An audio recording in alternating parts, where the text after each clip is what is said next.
O ministro do Supremo Tribunal Federal, Alexandre de Moraes, parece estar desagradando agora até a base aliada. Ou seja, antes, jornais que eram só elogios ao ministro Alexandre de Moraes começaram a criticar. O Estadão já fez um histórico de 3 matérias criticando a decisão do ministro Alexandre de Moraes contra o Bolsonaro. Não se engane. O intuito aqui não é proteger o Bolsonaro. É porque a decisão do ministro Alexandre de Moraes, dessa vez, atingiu a imprensa. Até o ministro Marco Aurélio de Mello também fez críticas muito grandes e disse que o que pode chegar até o Moraes é grande. E ele só falou o seguinte recado: eu não queria estar na pele dele. Será que ele sabe de alguma coisa? Até os isentões. O Eduardo Leite, que diz que é de direita, mas a gente não sabe confirmar se isso é verdade. Ele disse que a decisão de silenciar o Bolsonaro é preocupante. Ou seja, parece que dessa vez o ministro Alexandre de Moraes tocou no calcanhar de Aquiles, do sistema, ou seja, da imprensa, de alguns setores da política. Mas será que isso é realmente preocupação com a liberdade de imprensa? É preocupação com Bolsonaro? Acho que não. Ou é medo dos Estados Unidos? Porque o Jason Miller, que é um dos estrategistas base do Donald Trump, disse que o ministro Alexandre de Moraes é quem está governando o Brasil. E quem estiver do lado dele está pronto para a guerra com os Estados Unidos. O Jason Miller, que é o conselheiro, inclusive disse que o discurso dele é totalmente alinhado ao do Eduardo Bolsonaro. Já o Eduardo Bolsonaro, ele fez uma declaração polêmica, que a ida de senadores para negociar com o Donald Trump sobre o tarifaço seria um desrespeito ao próprio Donald Trump. Se aliados do Bolsonaro, base do Bolsonaro, for pedir para não ter sanções ao Brasil, seria uma falta de respeito com o próprio Donald Trump, segundo alegações do Eduardo Bolsonaro. E aí, o Paulo Figueiredo, que é um dos grandes aliados do Eduardo Bolsonaro hoje, nessa investida contra o ministro Alexandre de Moraes e contra o Lula, ele disse que as opções que estão na mesa contra o regime brasileiro e que ele tem ouvido que elas são alarmantes, assustadoras. Você vai acompanhar comigo esse trecho desse editorial aqui. E aí, antes você era um idiota, você era um imbecil, quando você tinha medo do Brasil virar uma Venezuela. Ninguém nunca ridicularizou você? Pois é. E se eu te contar que agora mais de 180 entidades empresariais já lançaram um manifesto. E nesse manifesto eles dizem que o Brasil vai virar uma Venezuela. Ora bolas, você deixou de ser idiota. Vamos falar sobre isso? Vamos entender toda essa loucura que a República Tupiniquim se tornou? Essa é a nossa novela preferida, Novela perigosa, que trata da política brasileira e internacional. E a gente precisa estar antenado e entender tudo isso. Então, se você não é inscrito no canal, inscreva-se no canal. Faz muita diferença a sua inscrição. A gente vai bater a nossa meta de 2 milhões de seguidores e mostrar que nós, conservadores, estamos juntos e alinhados nas pautas, tá bom? Outro ponto também que a gente precisa falar é o seguinte: para você que está nos acompanhando aqui, compartilhe o vídeo. As pessoas precisam entender o que está acontecendo com o Brasil.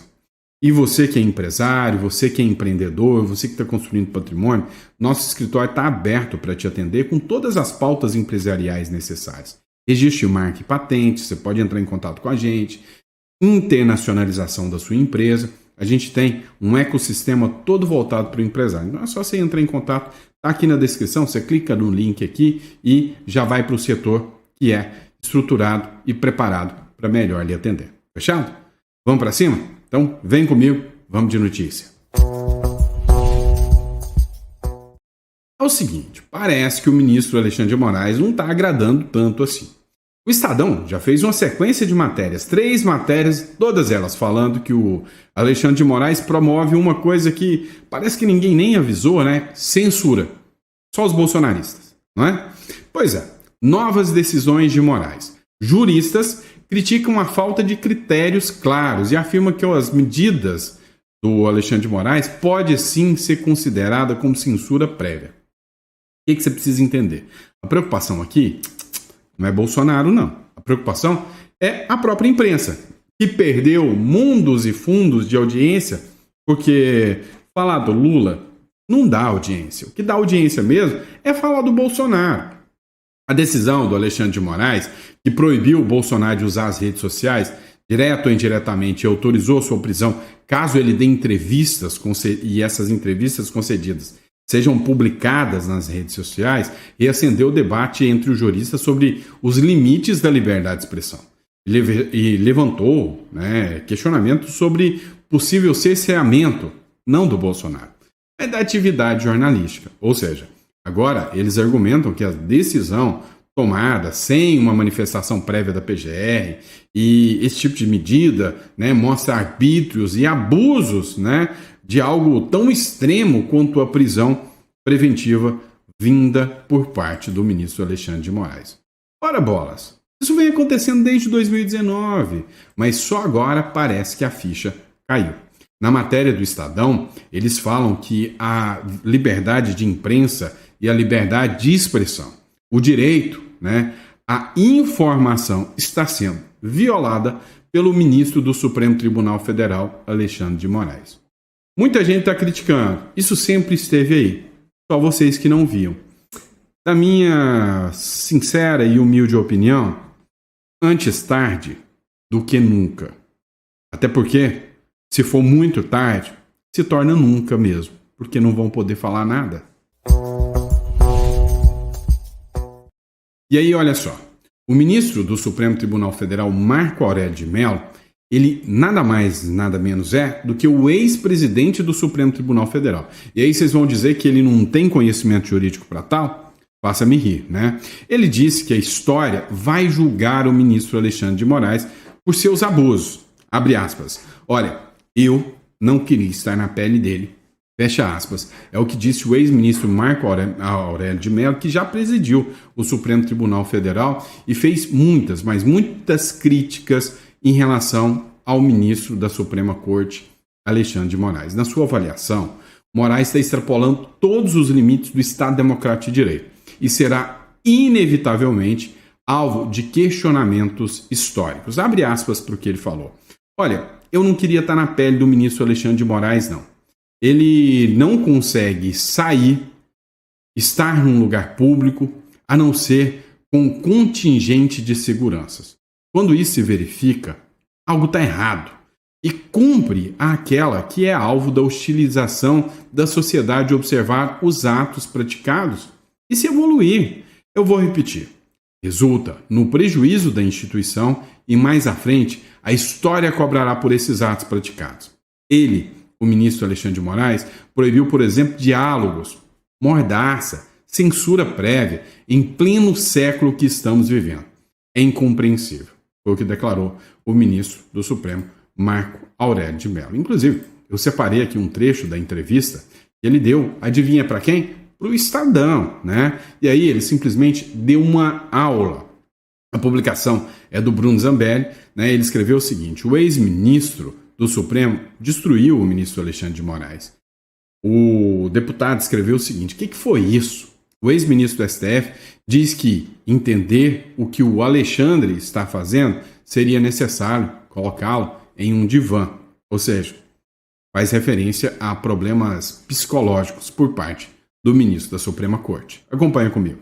O que começa errado não pode acabar bem. E começou errado considerada a competência do Supremo. A competência do Supremo está na Constituição Federal e o preceito é exaustivo. O Supremo não é competente para julgar cidadão comum, para julgar originariamente ex-presidente da República, ex-deputado federal ou ex-senador. Basta que indaguemos o atual presidente. Quando respondeu criminalmente, ele o fez aonde? Na 13ª Vara Criminal de Curitiba. A legislação não mudou. Por que o ex-presidente Bolsonaro está a responder no Supremo? Isso é inexplicável. E a história em si é impiedosa. Vai cobrar essa postura do Supremo, inclusive quanto àqueles que participaram das arruaças de 8 de janeiro, que são cidadãos comuns. Quando o Supremo decide, não cabe recurso a um órgão revisor. Então, o devido processo legal fica prejudicado. Não se avança culturalmente assim, maltratando a lei das leis, que é a Constituição Federal. Agora, o momento é de temperança, é de buscar-se a correção de rumos sem atropelo, principalmente sem partir-se, como que, para uma censura prévia. Isso é incompreensível em um Estado democrático de direito. O senhor vê, então, nessa decisão de Moraes, censura. Em quais pontos exatamente, ministro? Quando ele proíbe a participação em rede social, quando ele proíbe e aí passa a penar o cidadão, que o cidadão mantenha um diálogo com terceiros e impõe, pior do que isso, impõe a um ex-presidente da República algo que é humilhante, que é o uso tornozeleira. Para quê? Qual é o receio dele fugir? Não pode haver esse receio. Em direito penal, o meio justifica o fim, jamais o fim ao meio, sob pena de termos aí a Babel, de termos um contexto que não se mostrará harmônico com a Constituição Federal.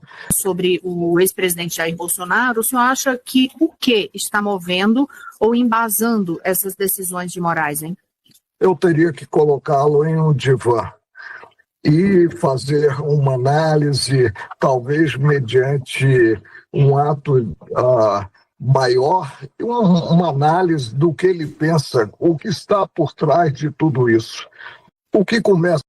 Olha lá, eu não vou mentir para vocês não, né? Eu, acompanhando já o mundo jurídico, né, há mais de 15 anos, eu já sou advogado.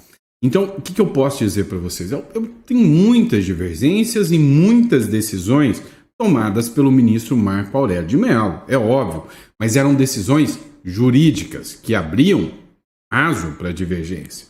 Agora, cá entre nós, ele deu uma aula nessas falas aqui e que não precisa ser um expert em direito para entender. Algo de errado não está certo nessa história. E detalhe, citar Maquiavel, que os fins não justificam os meios, essa foi a gota d'água para mostrar o estado de exceção que vivemos. Agora, parece que a ficha está caindo. Tá, todo mundo sabe, não é por causa do Bolsonaro. É porque está chegando longe demais. E mais cedo ou mais tarde, algo se torna imparável. Até o Eduardo Leite, né? Liso que só. Né? Nunca defendeu o Estado Democrático de Direito e Verdade, porque se defendesse, já tinha se manifestado há muito mais tempo. Não é só agora, não. O Eduardo Leite vê a decisão de silenciar o Bolsonaro como preocupante.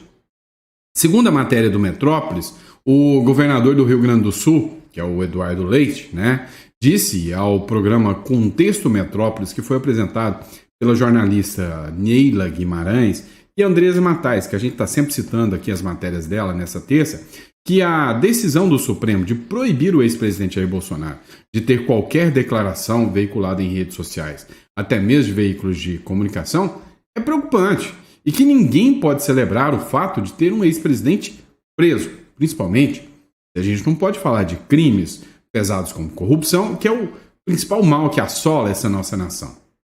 O governador afirmou que a tornozeleira eletrônica é uma restrição, equivale a uma prisão, o que o ministro Luiz Fux, que se opôs ao colega de Moraes, do Supremo do processo, né, no processo, envolvendo o ex-presidente, não é aderente à tese do bolsonarismo. Ou seja, ele falou o seguinte, olha, o Fux não é bolsonarista, mas foi o único ministro da primeira turma que votou de forma coerente.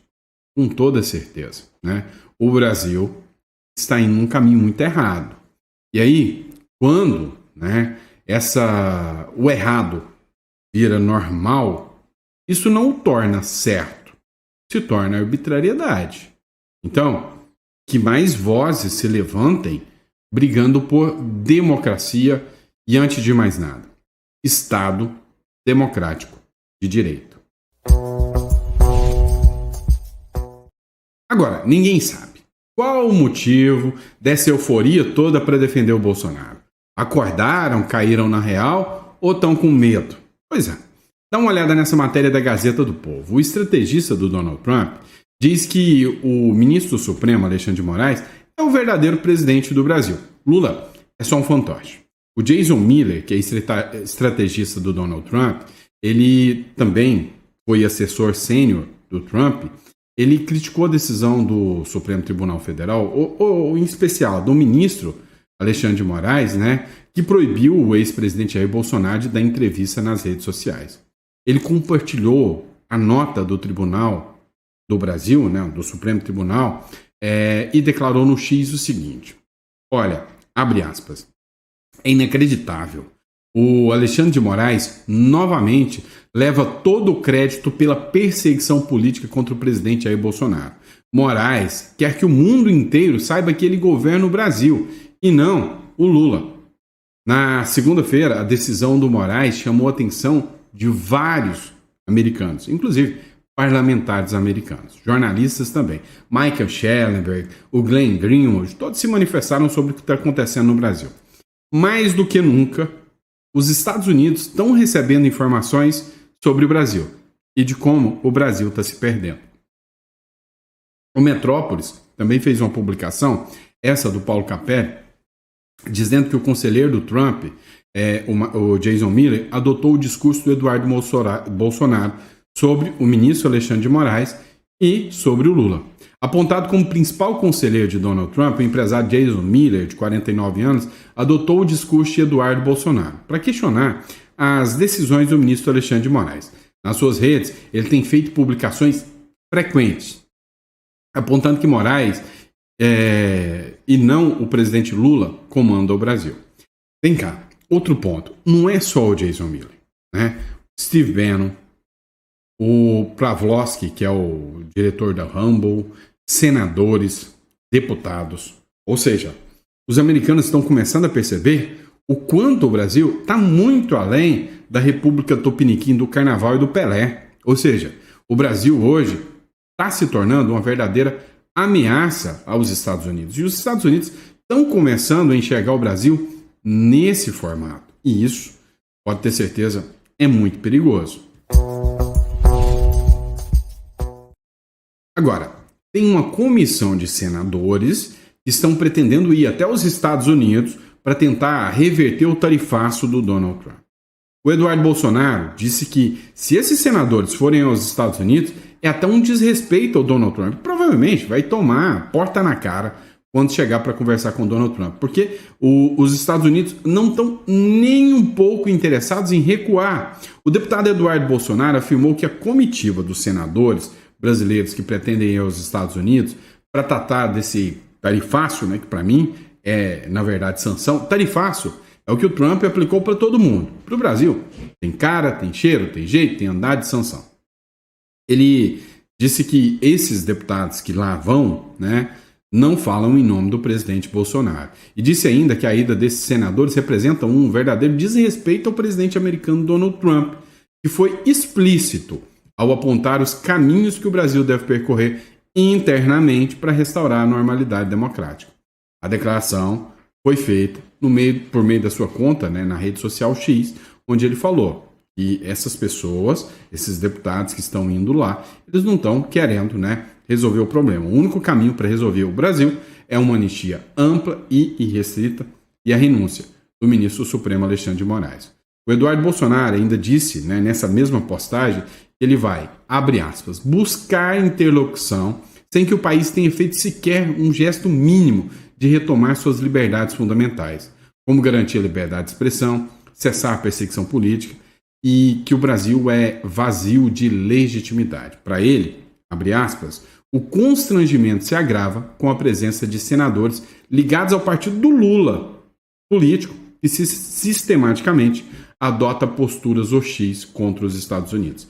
A realidade é que o Lula não moveu um passo sequer, não deu um nada em direção ao Bolsonaro, ao Trump, né? Não deu um passo sequer para tentar resolver o problema. Pelo contrário, ontem circulou nas redes sociais um vídeo do Lula e o Lula falou, não, nós não estamos em guerra tarifária. guerra tarifária vai começar a hora que eu der a resposta para os Estados Unidos. Rapaz, mira cá, né? Você acha mesmo que o Trump vai receber um vídeo desse de bom agrado? Mas não vai mesmo. E aí, o Paulo Figueiredo disse o seguinte: as sanções que vão chegar podem ser gravíssimas, sem possibilidade, né, de retorno depois. Escuta o que ele falou no próximo bloco. O Vinícius Carrion, ele fez uma publicação do Paulo Figueiredo. Paulo Figueiredo, hoje jornalista, né, neto do Figueiredo, que está lá nos Estados Unidos exilado. Ele fez alguns comentários bem pesados. Ele disse o seguinte: olha, as opções que estão na mesa contra o regime brasileiro, que ele tem ouvido, são assustadoras. O Paulo Figueiredo disse que as conversas que aconteceram com o alto escalão do governo norte-americano diz que eles não vão recuar. E quando eles começarem, o Brasil vai sentir mais peso do que a própria Venezuela. Escuta ele. Opções que estão na mesa contra o regime que eu tenho ouvido são assustadoras, a ponto de fazer com que a lei Magnitsky deixe saudade. E eu não sei o que o presidente Trump fará. Vejam, falaram para mim: Paulo, esse negócio do GPS que está circulando é verdade? Eu falo assim: olha, eu nunca ouvi essa questão do GPS, mas o que eu ouvi, e eu vou dar aspas aqui de uma pessoa da Casa Branca: at this point, all the options are on the table. Que significa: todas as opções estão na mesa. A esta altura, todas as opções estão na mesa. E é isso que significa, e vai nessa linha, quando o presidente abre uma investigação da seção 301 contra o Brasil. Eu não tive muito tempo de abordar na semana passada. Mas essa investigação traz espaço para o presidente aplicar tarifas adicionais, restrição até a proibição de certos produtos pelo Brasil, o famoso embargo. O Brasil fica proibido de comprar certos produtos. Como é que os Estados Unidos fazem isso? Eles fazem assim: qualquer país que comprar, que vender este e esse produto ao Brasil sofrerá tais consequências. É o que eles fazem com Cuba. Suspensão de benefícios ou concessões ou benefícios comerciais, como, por exemplo, a isenção ou redução de tarifas a certos produtos, revogação de privilégio de empresas brasileiras operando no mercado americano, e tem muito mais. Então a escolha que tem que ser feita é: vão continuar sustentando o Alexandre, impedindo as ações necessárias ao restabelecimento da democracia brasileira? E aqui eu me refiro a dois que podem muito bem serem sancionados, que são o presidente do Senado, Davi Alcolumbre, e o presidente da Câmara, Hugo Mota. Eu espero que eles escolham o lado certo. Há uma última oportunidade para que todos os senhores escolham o lado certo. Alexandre de Moraes não pode sequestrar o Brasil. Não somos nós chantageando o Brasil. Alexandre está chantageando o Brasil. Nós estamos pedindo a libertação. Ora, um lado está pedindo a liberdade, o outro lado está pedindo a perseguição, que os senhores sabem que é ilegal e absurda. O Brasil inteiro sabe que é ilegal e absurda. Então agora a gente está no ponto de bifurcação. Ponto de bifurcação. De um lado é o lado de venezuelizar o Brasil, e o outro lado é o lado do Brasil continuar sendo o Brasil. Vamos ser sinceros. O Brasil vai continuar sendo o Brasil. Vai continuar tendo a putaria do cacete, vai continuar tendo centrão, vai continuar tendo establishment, vai continuar tendo escritório de ministro ganhando 50 milhões, faturando 50 milhões por mês, vai ter Gilmar Palusa, vai continuar essa sacanagem, o Lula vai continuar aí fazendo tudo isso. São aprimoramentos. O Brasil não vai resolver esse tipo de coisa. Mas o Brasil precisa ter liberdade para se aprimorar. As opções que estão... Vamos lá. Quando eu ouço Paulo Figueiredo falando all options on the table, para mim, essa situação, e aí eu posso ser considerado uma figura mais medrosa ou mais radical, para mim, as opções militares não são descartadas. Porque a OTAN está falando em Brasil aliado direto da Rússia contra o genocídio ucraniano. Aí eu tenho um senador americano dizendo que vão devastar o Brasil, vão esmagar o Brasil pela atuação do Brasil em relação à Rússia. E aí nós estamos envolvendo questões militares. Brasil financiando uma guerra, ou seja, o que transforma, né, o Brasil em aliado direto da Rússia numa proxy war. Entenderam? Eu vejo a Ucrânia aplicando uma retaliação ao Brasil, dizendo que não colocará um embaixador ao Brasil. Então, a minha visão, tá, pode ser considerado radical ou medroso, é que, sim, todas as opções estão na mesa. Tá? Todas. E aí eu não descarto a opção militar. E aí, esse é um detalhe. Eu tenho certeza que você já foi ridicularizado, que você já foi chamado de idiota, de imbecil, quando você fala, eu tenho medo do comunismo. Aí me aparece o Lula falando, nós temos orgulho de ser comunista, companheiro.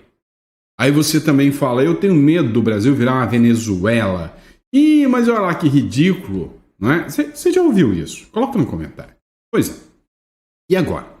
Mais de 180 entidades empresariais lançam manifesto e dizem que o Brasil, abre aspas, vai, repita comigo, bebê, vai virar Venezuela. Ué, ora bolas, não era coisa de maluco? Um grupo de 183 entidades empresariais divulgou um manifesto na última segunda-feira, 2 dias atrás, em que critica duramente o governo federal e alerta para o risco de venezuelização do Brasil.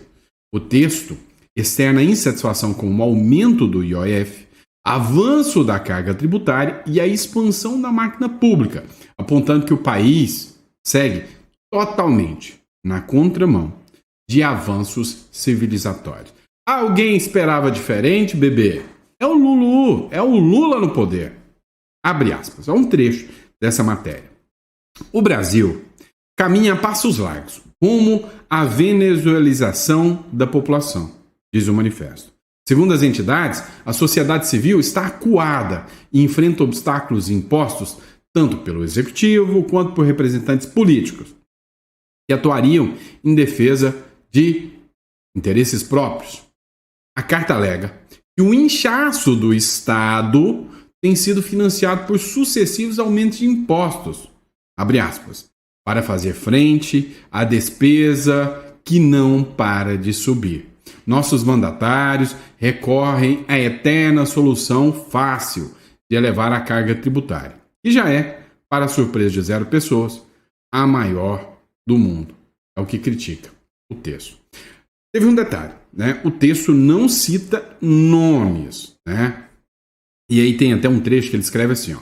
Estamos calados demais e sofrendo demais. Dizer basta não adianta mais. Precisamos reagir. E logo, se ainda quisermos ter um país para chamar de nosso. É, rapaz. O besta não é só mais você, não. Tem mais gente besta, né? Mais gente besta. Vamos lá. Vamos falar no próximo bloco sobre uma acusação, né, absurda de prisões. Acompanha comigo. Você viu o último bloco, né? Onde eu falei que 180 entidades publicam uma carta com medo da venezuelização do Brasil. E se eu contar uma matéria da Infobay para vocês, que aqui não está muito diferente, não. A Maria Corina Machado, tá? Ela está inelegível. Ela está com tornozeleira eletrônica? Não. Ela está inelegível? Sim. Então, ela está inelegível sem tornozeleira. Aqui no Brasil, o cara está inelegível já com tornozeleira. Ela fez uma denúncia. Ela denunciou que o regime do Maduro, lá na Venezuela, prendeu 20 opositores só nas últimas 72 horas na Venezuela. Ou seja, o avanço do regime lá está indo a passos largos. Essa publicação foi do Ivan Kleber. Segundo ele, a líder da oposição, Maria Corina Machado, denunciou ontem uma onda brutal de repressão. Ou seja, o povo está perdendo a paciência, está indo para a rua e foi para a rua, vai para a cadeia. Atos antidemocráticos! Pois é, aqui no Brasil tem mais de 1.300 pessoas respondendo por isso, já tem mais de 400 presas e condenadas, né? Segundo eles, teve mais de 20 pessoas presas. Aí tem um detalhe, tem desaparecidos também nas últimas 72 horas. E ela acusa o regime do Maduro de estar por trás de todos esses eventos, segundo o Ivan Kleber. E sabe o que me deixa meio maluco, né? Teve um cara que escreveu um livro, né? O livro é Como, né, as democracias morrem. Aí é você perceber um pouco sobre a obra e sobre o autor, se isso condiz com a realidade. Pois é, segundo uma matéria da BBC News Brasil, o escritor e professor de Harvard, né, que escreveu Como as Democracias Morrem, para quem não conhece, eu já li o livro dele, achei interessante, tá? Que é o Steven Levitsky, né? E eu achava que era uma pessoa sensata. Ele disse o seguinte: para o escritor e professor de Harvard, aqueles que enfrentam ameaças e intimidação de Donald Trump têm mais chances de sucesso em combates comerciais e negociações com tarifas com os Estados Unidos. Então ele acha que o Brasil vai levar melhor em cima dessa. Só que ele disse o seguinte, que hoje o Brasil é um dos sistemas mais democráticos do que os Estados Unidos. Pois é, na visão dele, eu acredito, né, que até o Maduro deve ser mais democrático, né? É assim, é igual, presta atenção, é igual o Prêmio Nobel da Paz, né? Deveria ser o Prêmio Débil da Paz, mas o Prêmio Nobel da Paz, junto do Lula, apoiador do Maduro, falando que a Cristina Kirchner, lá na Venezuela, na Argentina, violando a soberania nacional da Argentina, é uma presa política. O cara defende o Maduro e diz que o Milei é ditador e que a ladra Kirchner, condenada, reconhecida pelo judiciário argentino, é uma vítima. Dá para confiar nesses caras? Coloca no comentário, eu quero saber. Bom, vamos lá, pessoal. Olha só, você que é empresário, né? Ou você que tem algum patrimônio no Brasil, você já parou para pensar na importância de uma holding familiar? De uma estrutura que faz com que você fuja do inventário? Vem cá. Agora, com a nova regra que está da reforma tributária, o inventário ainda vai sair muito mais caro e vai morder muito mais do seu patrimônio. Então ainda dá tempo de você estruturar o seu patrimônio antes da implementação da reforma tributária para estruturar e fazer uma sucessão clara, límpida e mais barata. Ora, você está no governo Lula, você acha que o negócio não vai avançar? Circula no Congresso Nacional, circula, presta atenção, uma medida que poderia aumentar o imposto para 16%. Agora, a fala do Lula, é só você pesquisar, de que deveria ser igual nos Estados Unidos. Lá nos Estados Unidos, o imposto sobre herança é de 40%. O Haddad diz que você tem que devolver o seu patrimônio para o Estado. Você vai esperar para isso acontecer mesmo? Meu amigo, hoje ainda há mecanismos legais que te protegem, seja dentro do país ou fora do país, através de um offshore. Então, se isso é interessante para você, se você tem medo do que pode acontecer com seu patrimônio, entre em contato conosco, agende uma consulta. Na descrição aqui, nós queremos fazer essa consultoria empresarial para você. Eu já trabalho no ramo há mais de 15 anos, então a gente pode trazer essa estrutura toda para você, tá bom? Muito obrigado pela confiança, pela credibilidade e eu vejo vocês no próximo editorial.